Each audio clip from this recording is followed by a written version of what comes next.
The Top 10, the 1870s, the men. An introduction. Short stories have always been a sort of instant access into an author's brain, their soul and heart. A few pages can lift our lives into locations, people and experiences with a sweep of landscape, narration, feelings and emotions that are difficult to achieve elsewhere. In this series, we try to offer up tried and trusted top tens across many different themes and authors. But any anthology will immediately throw up the questions: why that story? Why that author?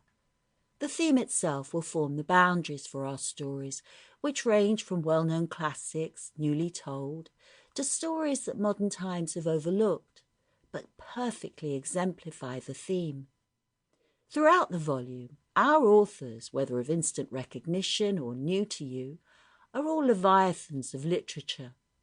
Some you may disagree with, but they will get you thinking about our choices and about those you would have made. If this volume takes you on a path to discover more of these miniature masterpieces, then we will have all gained something. The century moves on decade by decade. War once again scars Europe. In America, wagons roll west. Social unrest continues, even as conditions improve markedly for the few, and only a little for the many. The list of problems and of challenges described by our authors is long, and their stories once again full of valuable and telling insights.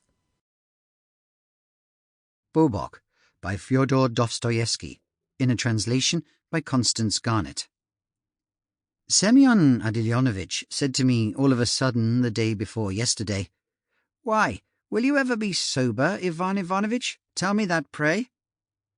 A strange requirement. I did not resent it. I am a timid man, but here they have actually made me out mad. An artist painted my portrait, as it happened. "After all, you are a literary man," he said. I submitted. He exhibited it. I read, "Go and look at that morbid face suggesting insanity."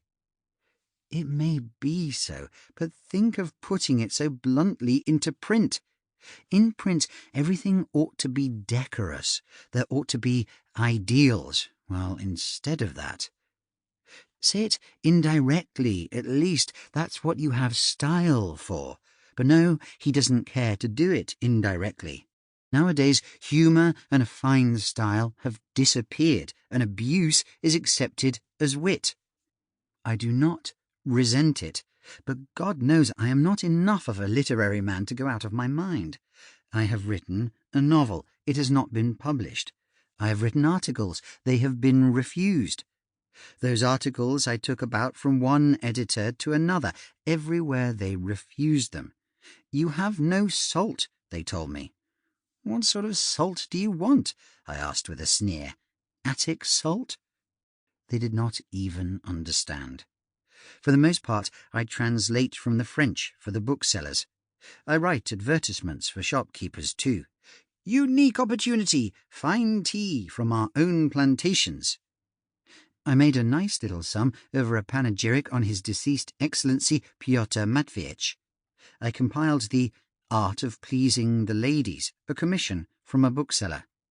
I have brought out some 6 little works of this kind in the course of my life. I am thinking of making a collection of the bon mots of Voltaire, but I am afraid it may seem a little flat to our people. Voltaire's no good now. Nowadays we want a cudgel, not Voltaire. We knock each other's last teeth out nowadays. Well, so that's the whole extent of my literary activity. Though, indeed, I do send round letters to the editors gratis and fully signed. I give them all sorts of counsels and admonitions, criticise and point out the true path. The letter I sent last week to an editor's office was the 40th I had sent in the last 2 years. I have wasted 4 roubles over stamps alone for them. My temper is at the bottom of it all. I believe that the artist who painted me did so not for the sake of literature. Sample complete. Ready to continue?